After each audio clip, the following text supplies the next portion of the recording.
range of the people that I work with and how I want to get them to learn about public speaking and hopefully to feel a little bit more comfortable. So we have a lot of range. But my question to you is, why are we afraid of public speaking? What is it about this activity that we're afraid of? Uncertainty. Uncertainty, okay? A lot of us haven't done a lot of it. Anybody in here do public speaking a whole lot? I bet some of us have at least a little bit, right? You're in this class, you have book reports even from when you were in kindergarten, but we don't really consider that public speaking. So uncertainty is one. We don't have a lot of experience. What are some other reasons? What are we afraid of when it comes to public speaking? Yeah? I'm not really worried about public speaking when it's like I'm presenting something that somebody has given me. It's more something that I've done myself and the uncertainty that people will like. Yeah, I'm afraid of not being liked. Absolutely. A social judgment, right? And actually, if you've ever done theater or even read a poem out loud or something like that, that's a lot less anxiety-provoking for most people because it's not yours. It's somebody else's. I was in theater for years, and then when I got to college and I had to take a public speaking class, that's the one I dropped. And I didn't just drop it on paper. I ran out crying for my first class, so that was fun. But social judgment is really what we're afraid of when that happens. And that makes sense. That's the dinosaur brain. It's going on. It says that, okay, if we don't live in groups, then if I have a much less chance of surviving if I'm not in a group. And then, of course, we apply that to something vulnerable, like this. If I'm up here and I say something weird, I will get socially ostracized. Now, we know that's not the case, logically, right? Even if you give the worst speech ever, probably not going to be kicked out of your social circles, right? It's not that kind of consequence. But that does make sense that our brains do that our brains go, oh no, I hate that activity. And then it gets it perpetrates itself. Everybody hates public speaking. I hate public speaking. Everybody hates public speaking. And then the perception stays, okay?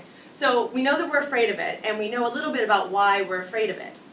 But can you imagine some circumstances where being a better public speaker, or at least being more comfortable with that activity, could actually benefit your life? What are some ways that it could benefit you? Yes? If you wanted to become president. Yes. You want to become president, yes. Got a little glimpse of that with Obama a few years before he even ran. Stood up and speak, and everyone went, whoa, who's this guy, right? So president's good. What are some other ways it could benefit your life? Yes? I mean, you could even make more successful phone calls to people. I think in most jobs, unless you're just sitting in front of a computer all day, you're pretty much interacting with other people. So if you can get your message across more effectively, this would probably help with that. Right, so professionally. And a little bit of a glimpse of that has probably come to you as you've done this project, right? So professionally, absolutely. What else? If you're doing anything persuasive, like you want to change something, then like if you're able to deliver a powerful speech, you're going to make more people. Absolutely. Social responsibility. Okay, so we have professionally, we have socially, what else? I can just go on. It can go on forever. And there's some larger categories there. Professionally, yes. Personally, yes. Socially, yes. And educationally, yes. Did any of you plan to go to college? Okay, I can tell you, having taught both at the junior college level and at the four-year college level, and having a grad degree myself, I can tell you that presentation skills are just going to get more and more and more and more called for in that kind of world. So if you're planning to go on even to a junior college or extend your education in any way whatsoever, being more familiar with this activity can really benefit you. So we know we're afraid of this activity, and yet we know it's a really good asset to have. Okay, so how do we solve that? And that's what I'm here to do today. Hopefully, to give you a few skills and tools to work on the projects and to have them in perspective. But a lot of times with public speaking, we're not given any instruction at all. I even have students, return students, adults, who will come into my class and they'll say, yeah, I've been speaking in public and I've been doing speeches for years. And then I say, how much instruction have you had during that time? And most of them say, none.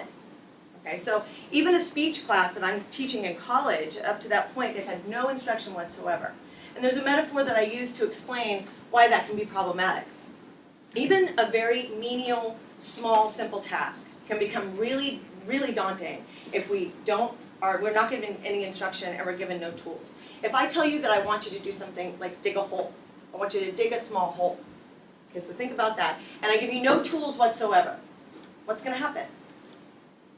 You're going to use your fingers. You're going to get resourceful, right? And you're going to use your fingers. If you use your fingers, what's going to happen? You're going to get dirt under your nails. You're going to get dirt under your nails. What else? How's it going to feel? Not very good. It's going to hurt, right? It's going to hurt. It's going to be uncomfortable. It's going to take a whole lot of time.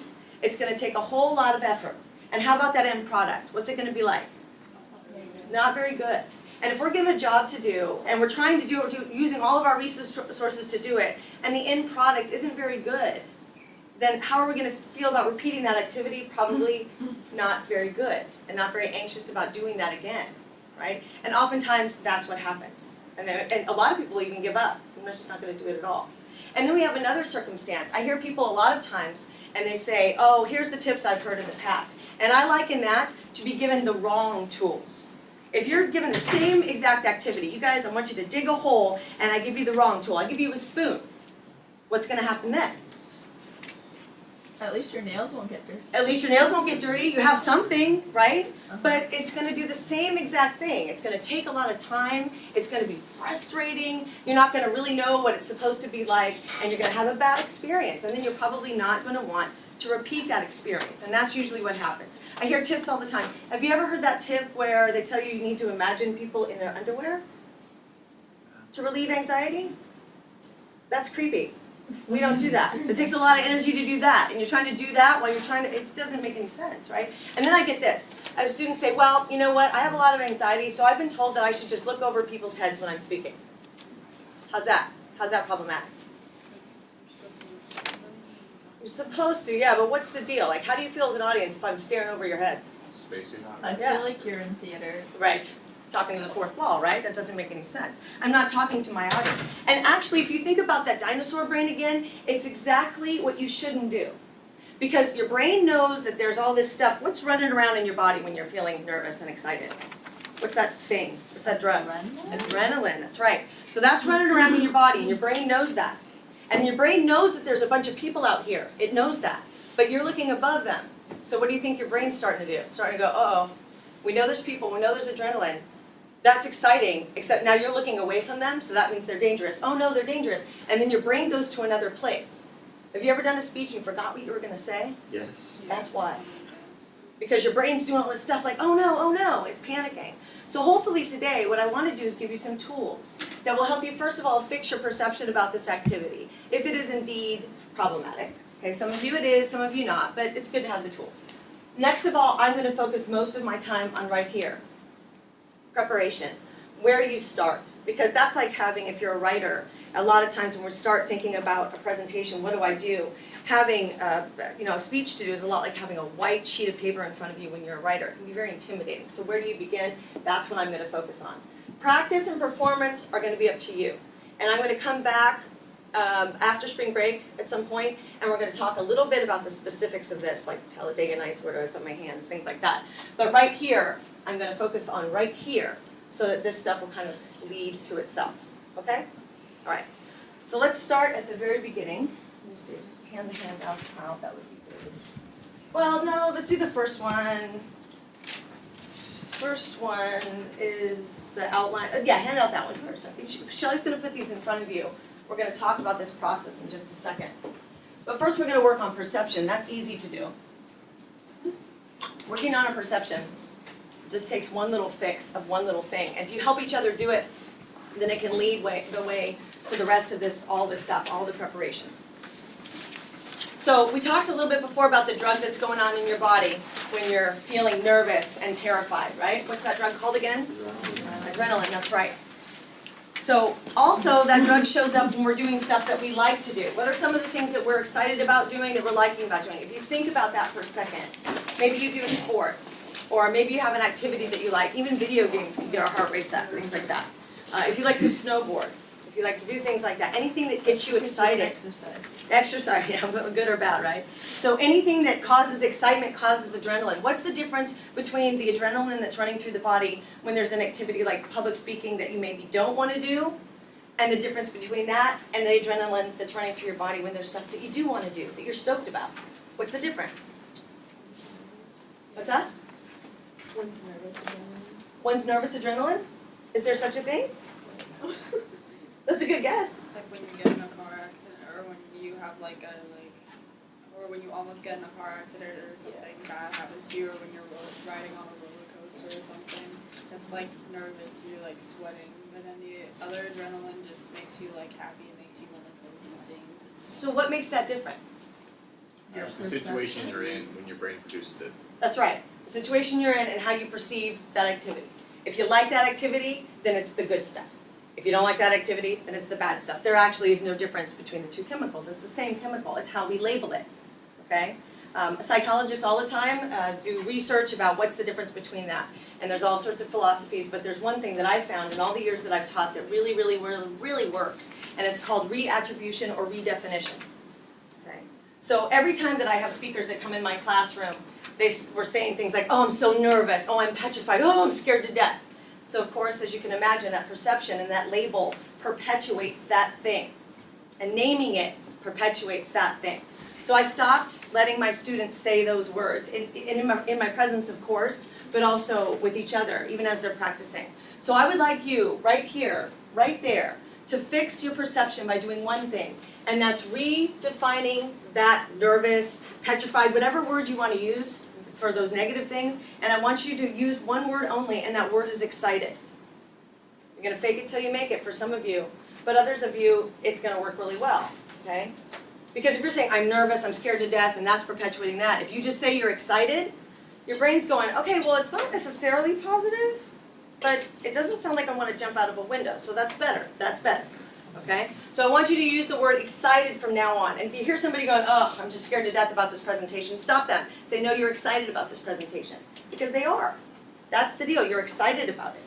And the more that you get that fixed, or the sooner you get that fixed, and the more you place that in your brain, that reattribution literally changes the chemistry in your brain. And it will start to produce, as you said, the more positive adrenaline, because that's how we're going to label it. Okay, so that's number one. So that's easy. Done. So now we're going to move on to preparation. What you have in front of you right now is a diagram, a simple diagram, and it wasn't colored, that's why some of it's faded, about the process of making a speech, a speech-making process. I should probably get one of those. I thought I had. Where is it? On the desk. Oh, it is? The original somewhere. Oh, I didn't see it. Use that one too. Oh, that's it. Went away. All right, so this process, whether you're giving a 1-minute speech, 2-minute speech, or an hour-long speech, or in your case, about a 10-minute speech with questions, this is the process that you go through. And this is for you to keep, and on the back it talks about those considerations. But first of all, you've taken care of a lot of these processes already. So I don't want you to think of this as a linear process where it goes, first you must do this, before you do this, before you do that. It's not like that at all. It's a process that goes along, and sometimes we do things before we do others. First of all, if you look right in the middle of that diagram, there's something on there that you've done already. Which thing is that? The gathering support material you've already done. You went out and you did this internship, and so you've also been journaling, as far as I understand it, and getting that information. And so that's gathering support material. And that can help. You can go back and you can think about that support material as you do some of these other things. But you've done other steps as well. First of all, you've selected your topic. Your internship is your topic. So there you go. Next of all, your purpose is pretty easy because there are only 3 recognized speech purposes, and that's to entertain, to persuade, and to inform. What are you going to be doing in your presentation? Inform. Informing, exactly. So done, check, check. Next of all, the central idea and the main ideas, we're going to work on that right now. So if you could get out a sheet of paper, then on that sheet of paper, I want you to write 1 sentence and 1 sentence only. And I wanted to say, my internship at blank was blank.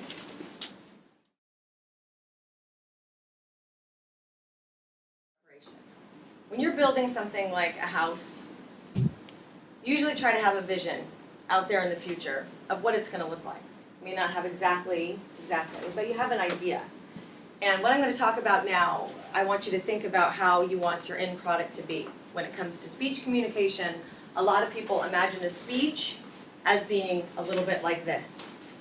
Someone standing in front of a podium, looking up every now and again, but for the most part, reading off of a sheet of a paper, like this. And that's them giving a speech. What's the problem with that, or what could be some potential issues with that? In terms of connecting with your audience, or yes? The audience isn't as involved. Yes, why is that? Because you're not making hand motions or talking to someone. Yeah, you're not being conversational, you're looking here. What, if I'm reading off of this paper, is there another way that the audience isn't involved?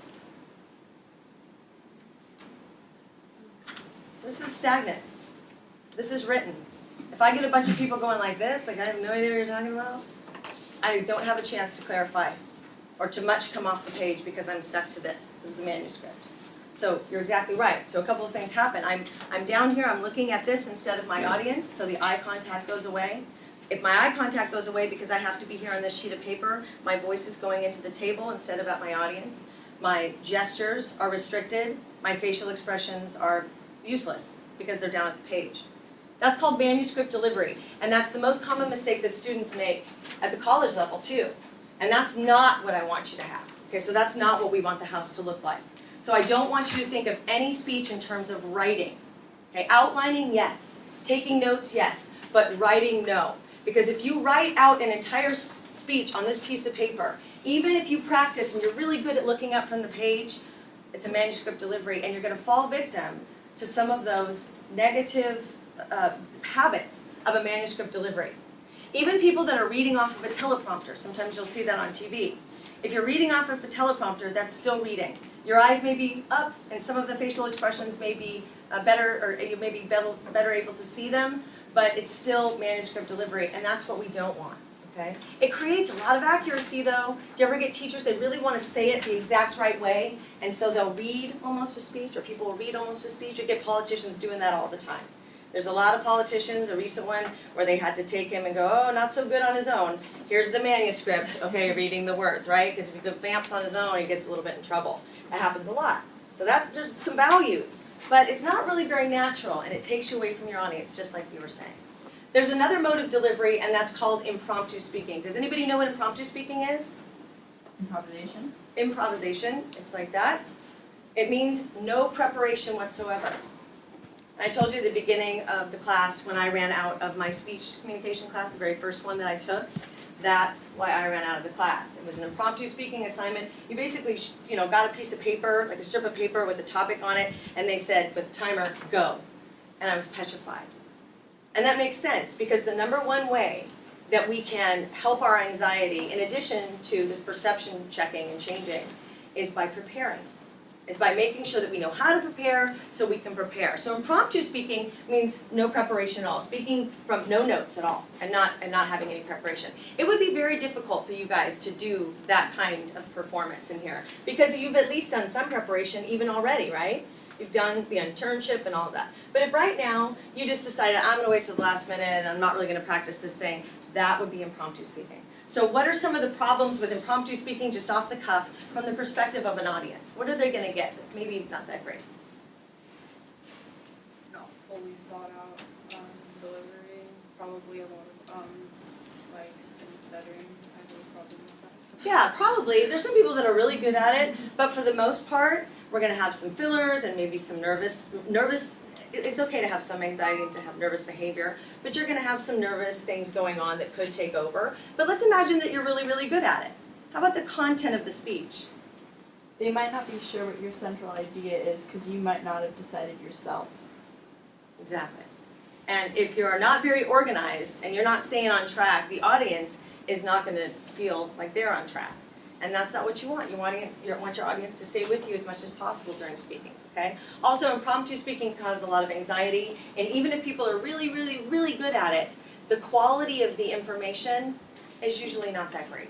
And so what you're getting is people just talking off the cuff. It's a neat activity, and it's really fun to be good at that, but it's not what we want, especially for a project like that. So manuscript pulls you away too much. Impromptu, you might have a great delivery or you might not, but it's not really what we want in terms of content, okay? The next is memorized delivery. Is anybody in here really good at memorizing things? Anybody? It's pretty fast for you, usually? Okay. If somebody's giving a memorized delivery of a speech, up here and they're memorized, what are some of the benefits of that from the audience's perspective? You won't say stupid things. Hopefully, right?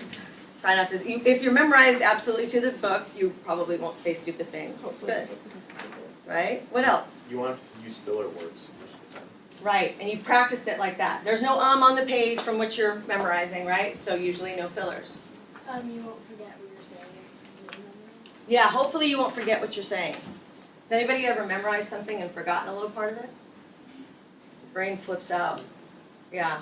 Your brain flips out, you go, and then you go, oh, can I back up? And you do this rewind thing, and it's really unnatural. So all that wonderful presentation stuff you got with the memorized delivery, you're out here, you're able to use your gestures and eye contact and move around, all of a sudden, and it's just such a contrast to the comfortable delivery from before. So it can be really jarring. Also, anybody that's not a quick study, you memorize stuff like that, how much time does memorizing take? For a lot of people, it takes a really, really long time.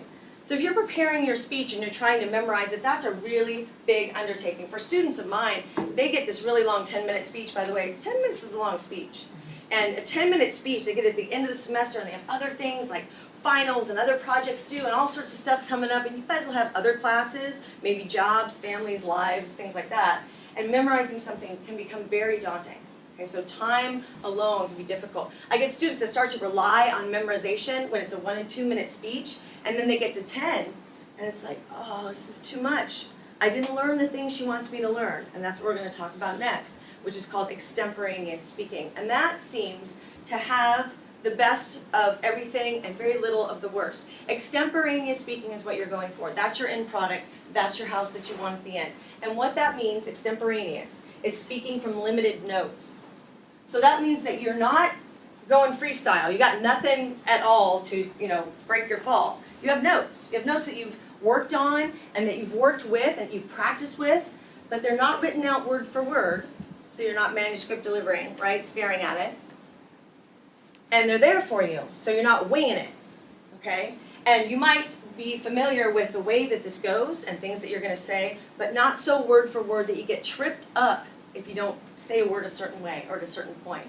So it's got all the benefits of the other things, but none of the drawbacks, or not very many of the drawbacks. You still have accurate information, you still have your safety net, and you give quality information, but it's not with any of those other issues. Okay? You can engage with your audience, eye contact, you can use your gestures, if that's who you are, you can use movement. What we're going to talk about in the second half when I come back are some of the specifics of that. I always have people say, well, what am I supposed to do with my hands? What am I supposed to do with my body? Am I supposed to move? Am I supposed to use the podium? What are some answers that you think I might give to that? What about that supposed to thing? What are you supposed to do with the podium? What are you supposed to do with your hands? Anybody? Whatever's true to your character. That's it. Whatever's natural for you. Can you imagine someone like me? I use my hands, I move around a little bit, and if you try to get someone like me not to do those things, yeah, exactly. I get students all the time, they think that to speak well, they have to not do their natural stuff. So you get a little bit of this. You get like penguin gestures, and you get like this sort of like tugging on your clothes, and there's like weird movement. Why? Because they are not letting themselves go, and this is energy. Whatever you do is your energy. So if you have energy that you can put into gesturing and you're trying to not do that, it's going to do weird stuff. However, if you're also one of those people that doesn't gesture at all and you're trying to come up with something kind of fake and like, it's going to look very robotic, very weird, very Talladega Nights, I have no idea what to do, that kind of thing. And that's not what we're going for. Extemporaneous speaking means that you work with your natural style. All of us have strengths. All of us have weaknesses. And if I tell you you're supposed to gesture, you're supposed to move around, you're supposed to do this, then it's going to be contrived for at least a part of you, and that's not what we want. True to your character means true to yourself. What's natural for you? Now, are there some basic do's and don'ts, and when we get to the next part of the session, when I come back here, we'll fine-tune some of that stuff. I have students who have habits that are kind of funny habits that are distracting, right? And again, that's energy, but they don't realize they're doing it.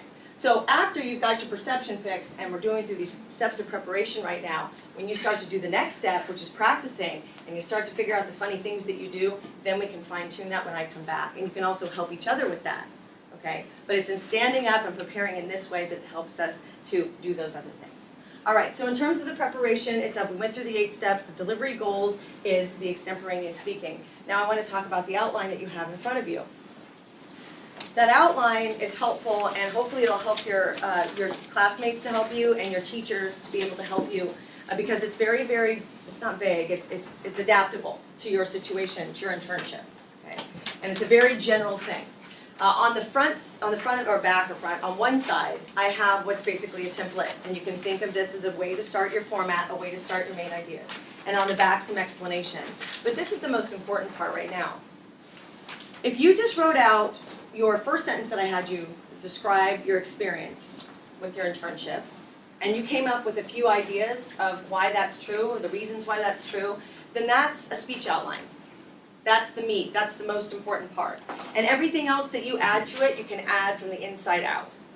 And that you can get bigger, or if you start to go 15 minutes with your presentation and you don't need to go that long, you can pull it back. But this is the bare bones and the basics. So how many of you were pretty easily able to write your first main sentence and then the other 3 reasons? Very good. And you can adjust that, like I said. But whatever your main reason is, or your main idea, and whatever your reasons to support that, that's the middle of your speech. That's the body of your speech. The main ideas, the meat. And so because of that, because you have that done, you're not attacking a white page anymore. You have the meat of it done, and then you can start to put on the hat and the shoes, and this is what I mean. Your very first statement, it says right here, Roman numeral 1, open with impact. What are you going to do to get people's attention? And yes, you need to introduce yourself and talk about your internship, but maybe there's something you can do to get people's attention. You've already written the central idea and your main ideas, you just have to blow them up and extend them and make them more specific. Put in the visual aids and all the specifics that your teachers and that your instructors have. And then finally, summarizing and closing with impact. Again, this works for 2-minute speeches, this works for an hour-long speech. And it helps you to organize your main ideas. And hopefully it'll be a helpful tool for you as you get started with how you're going to put these things together. Okay. I would encourage you not to write out full sentences and start to write out a script. Why? What might you tend to do if you do that? Memorize or do you're going towards 2 different types of delivery that aren't you, that aren't natural necessarily. Okay? There might be sections that you need to read to be very specific, and there might be sections that you even need to know really well in your head. But if you write out an outline and not a script, then you probably won't fall victim to the problems with presenting a manuscript delivery or a memorized delivery. Okay? Are there any questions about that? Okay, do you see how you've written the meat of your speech? See how simple that is? It's pretty easy. People always say, where do I start? How do I prepare? And that's pretty much it. When I come back, I'll be talking to you about the performance part, or the practice part and the performance part. But where you can't start to practice unless you start to get your main ideas down. And since you're done with your internship and you have this and you've got at least a start of it written, or at least a part of it that you know how to do it, then you've already started right here and you can move into this with each other. Okay? How you practice is basic. And we're going to talk more about specifics. But my advice to you is always have a stopwatch with you. Most of you always do. Where is it? Oh. Or look at you, old school wristwatch. Awesome. Good for you. All right, so you all have stopwatches. And you start to time and think about how long this thing is, how long 10 minutes is, because it's a long time. It's a long time. 10 minutes is a long presentation. And so getting an idea of that and figuring out which points am I going to expand and how, where am I putting my visual aids, that's all a part of the preparation. With practice, I would advise that you almost always time it, get a sense of what that is. Always get on your feet and always talk in real voice because that's what you're going to be doing in presentation. If you start to feel anxious at any point of your preparation, even writing it out, then go back to your perception and start telling yourself, I'm just excited. And I promise you that that will start to work. Are there any questions at all? Okay. That's what I have for you. I know that I came in when it wasn't really expected, so I tried to shorten it as much as I possibly could. Please. No, that's it. That's all. That's it. That's it. Make it longer. No, That's no, I it. don't want you to shortchange Not them. at That all. is perfect. If They're you not have more- shortchanged. That's all. That's what I wanted to emphasize today is setting your perception. Do you know what one of the main, the biggest problem, or I should say, the enemy of preparation is? Yeah, procrastinate, another P word, right? It seems to be popular today. Popular P words. Procrastination, absolutely. And most people think of procrastinating or procrastination as kind of a trait. Oh, I'm just a procrastinator. I always wait till the last minute. But really, procrastination usually indicates fear or anxiety or apprehension. And so if you start to feel that, and you're like, I'm just going to put it off, you can get a red flag that goes, oh, that's anxiety. That is an indication of my anxiety. So you can go back up here to your perception. I'm just excited.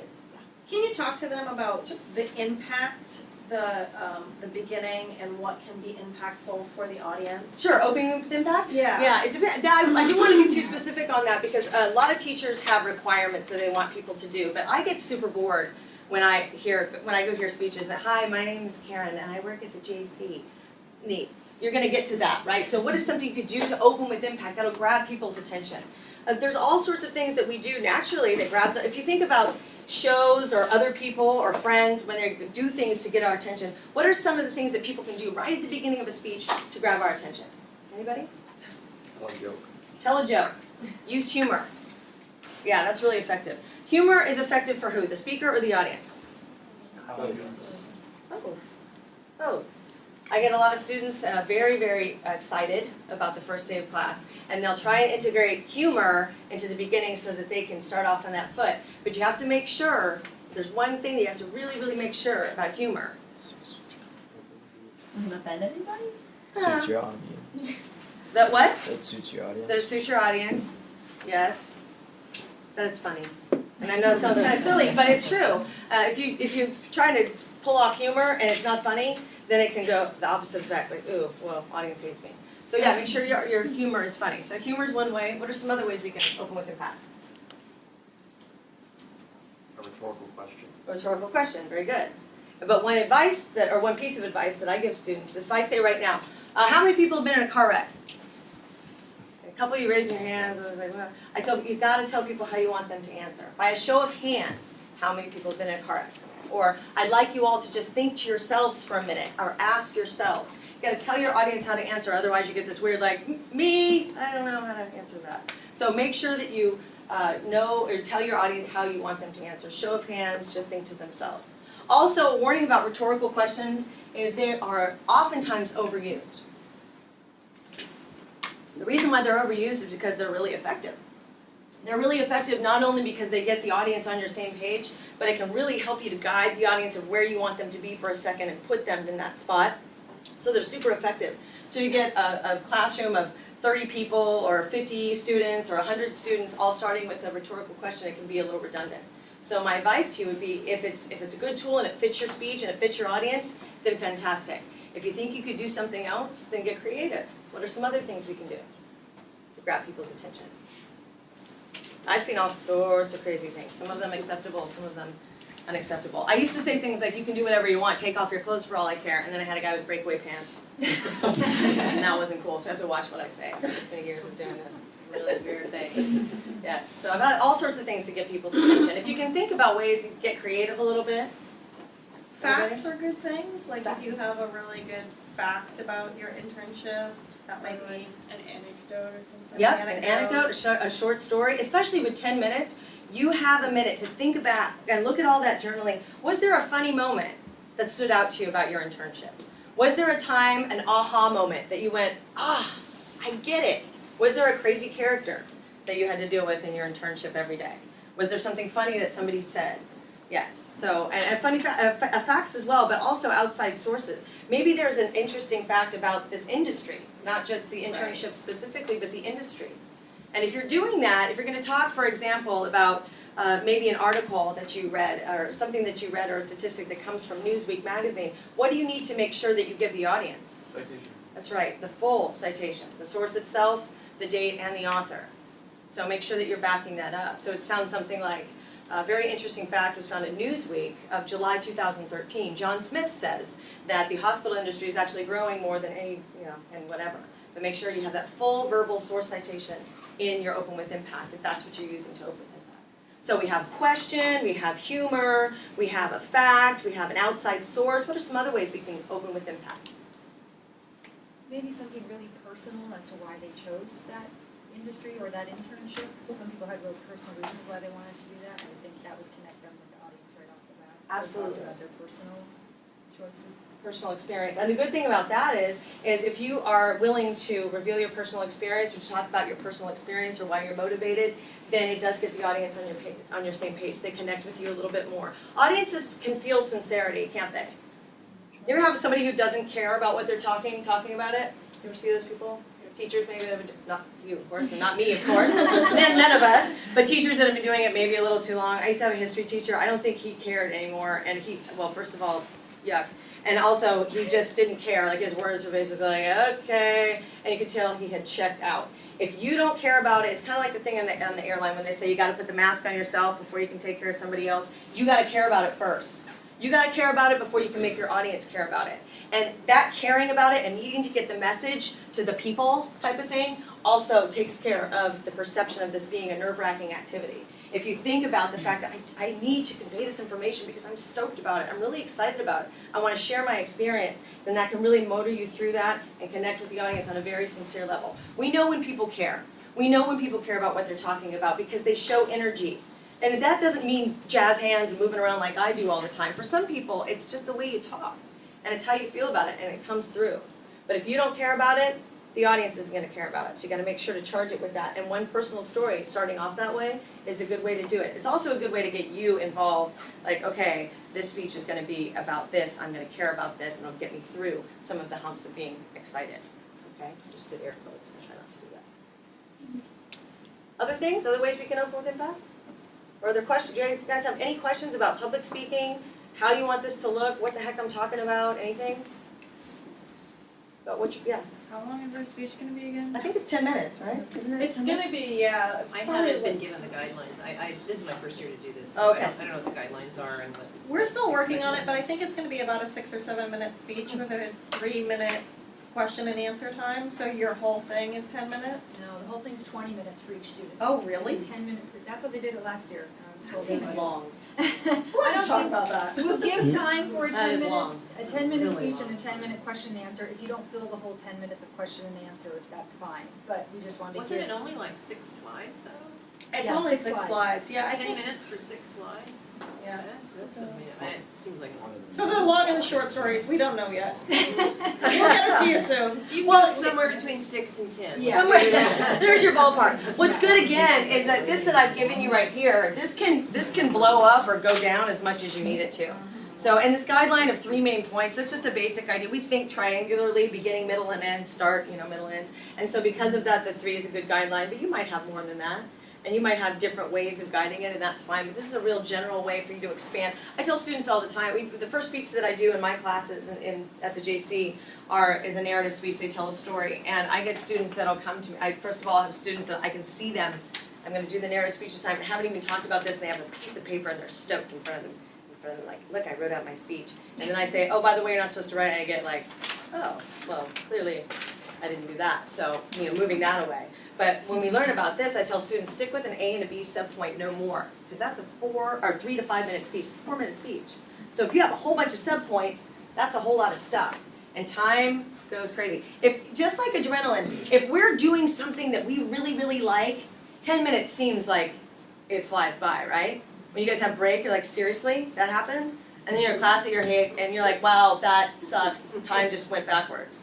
Right? Time is absolutely relative. So if you're up here and you love this activity, I get students that want to stay up all day. Okay? Or if people hate this activity, they're like, okay, as soon as I give them the time signal, 3 minutes is up, they're in their seat as fast as they can go. And so time is relative, and that's why I say one of the most important things you can do right here is even if you're just talking, you write out this main idea, you write out these 3 ideas, talk it out loud and use a timer, and it might surprise you. And I say that like not saying it's going to be longer or shorter, because it will surprise you all individually.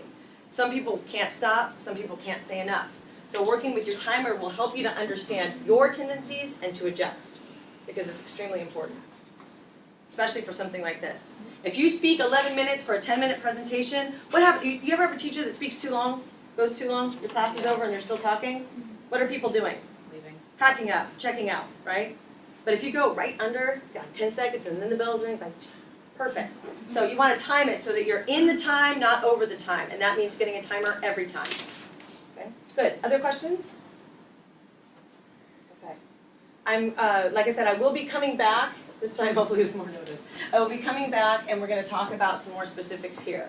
As you guys are putting together your presentations, and you're using this outline, or you're putting together your main ideas, and you're putting together your plan, okay, like your blueprint, and not your script, as you're putting that together and you're starting to stand up, you might find some things that you do that are a little funky if you've never really done a 10-minute speech before. Like I said, you might have some habits that you go, is it okay that I do this? Am I supposed to do that? Write those things down.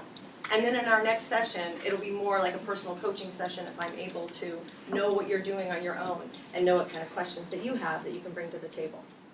Okay, questions? Anybody? Awesome, thanks for letting me talk to you. I love this thing that I do, is teaching public speaking. It's super exciting.